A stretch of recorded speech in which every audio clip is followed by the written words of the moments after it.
Assalamualaikum warahmatullahi wabarakatuh. Saya Ariyanti dari SIP semester 7. Di sini saya akan menjelaskan tentang lisensi pendaftaran dan pembatalan merek.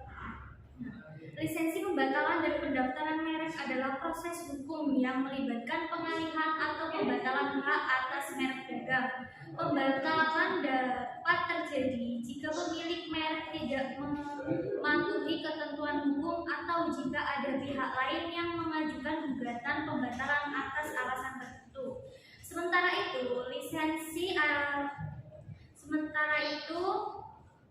lisensi merek adalah izin yang diberikan oleh pemilik merek kepada pihak lain untuk menggunakan merek tersebut dalam kegiatan bisnis tertentu. Proses ini seringkali melibatkan dokumen hukum yang secara jelas menentukan syarat dan ketentuan penggunaan merek. Lisensi merek adalah perjanjian yang memberikan hak kepada pihak lain untuk menggunakan merek dagang tertentu sesuai dengan syarat-syarat yang telah ditentukan oleh pemilik merek.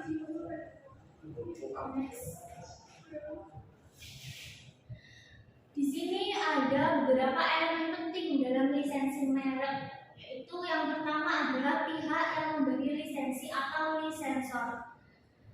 Di sini pihak atau perusahaan, lisensor adalah pihak atau perusahaan yang memiliki hak kepemilikan merek dagang. Yang kedua yaitu penerima lisensi atau lisensi. Penerima lisensi ini adalah pihak atau perusahaan yang diberikan hak untuk menggunakan merek dagang. Kemudian cakupan lisensi. Cakupan lisensi ini menjelaskan secara rinci wilayah geografis produk atau jasa yang tercakup dalam lisensi. Yang keempat yaitu durasi lisensi. Durasi lisensi ini menentukan periode waktu tertentu yang berlaku di dalam lisensi tersebut. Yang kelima, royalti atau pembayaran lisensi. Di dalam ini menyebutkan besaran royalti atau pembayaran yang harus diberikan oleh penerima lisensi kepada pemberi lisensi. Yang terakhir yaitu kontrol kualitas. Kontrol kualitas yaitu mekanisme untuk memastikan bahwa produk atau jasa yang menggunakan merek tersebut memenuhi standar kualitas yang ditetapkan oleh pemilik merek. Selanjutnya, dalam pembatalan merek itu ada beberapa alasan yang mempengaruhi, yaitu yang pertama adalah ketidakgunaan merek. Ketidakgunaan merek ini jika pemilik merek tidak menggunakan merek tersebut selama periode waktu tertentu, maka pihak lain dapat mengajukan permohonan pembatalan merek. Yang kedua yaitu ketidakjelasan atau tidak unik.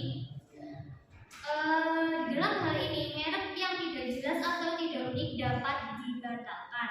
Selanjutnya yaitu pembatalan karena keberatan.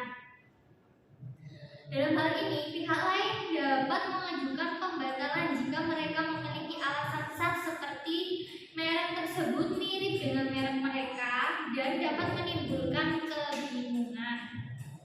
Untuk selanjutnya yaitu yang keempat, merek menjadi umum. Merek menjadi umum jika suatu merek menjadi umum atau umum digunakan untuk mengidentifikasi jenis barang atau jasa tertentu, maka bisa menjadi dasar atas pembatalan merek. Yang selanjutnya yaitu proses pembatalan merek. Proses pembatalan merek ada 4 langkah-langkah, yaitu yang pertama pengajuan permohonan. Pihak yang ingin membatalkan merek harus mengajukan permohonan pembatalan ke lembaga yang berwenang. Jadi siapa yang ingin membatalkan maka harus mengajukan permohonan. Untuk selanjutnya yaitu pemeriksaan dan pertimbangan. Lembaga yang berwenang akan memeriksa alasan pembatalan dan mempertimbangkan argumen dari kedua belah pihak yang akan membatalkan merek tersebut. Untuk selanjutnya yaitu keputusan pembatalan. Lembaga akan membuat keputusan apakah merek tersebut akan dibatalkan atau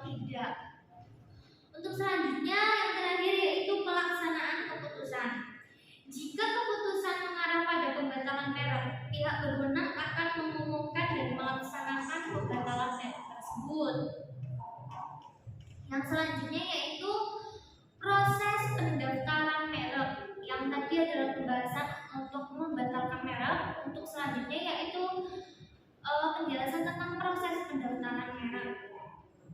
Proses pendaftaran merek ini ada beberapa proses. Yang pertama yaitu pemeriksaan kelayakan. Pemohon harus memastikan bahwa merek yang diajukan dapat didaftarkan, yaitu unik, tidak umum, dan memenuhi syarat hukum. Untuk selanjutnya yaitu pengajuan permohonan.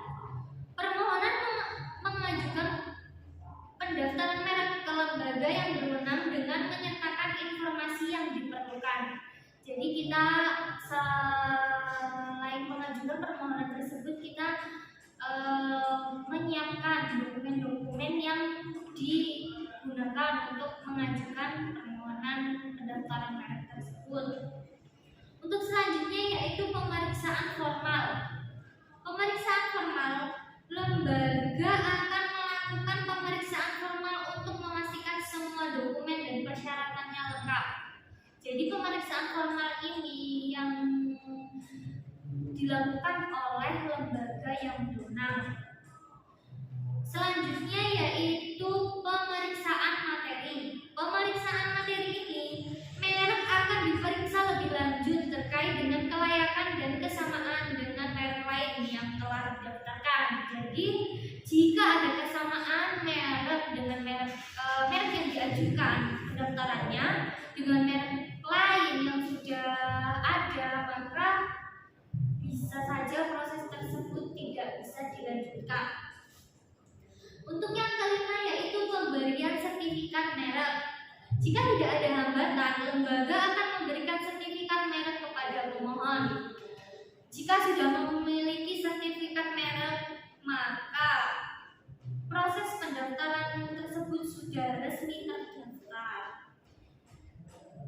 Untuk selanjutnya yaitu pemeliharaan merek. Pemeliharaan merek ini, pemilik harus memastikan pemeliharaan merek dengan membayar biaya pemeliharaan dan memenuhi kewajiban lainnya. Jadi jika semua proses sudah terlampaui atau sudah dilakukan dan kita sudah memiliki sertifikat merek, maka hal yang selanjutnya dilakukan sebagai pemilik merek yaitu memelihara dengan membayar kepada pihak tertentu atau lembaga karena sudah sah memiliki merek tersebut. Oke. Mungkin itu saja perihal pendaftaran dan penghapusan merek. Saya Rianti, mohon maaf bila ada kesalahan. Saya akhiri. Wassalamualaikum warahmatullahi wabarakatuh.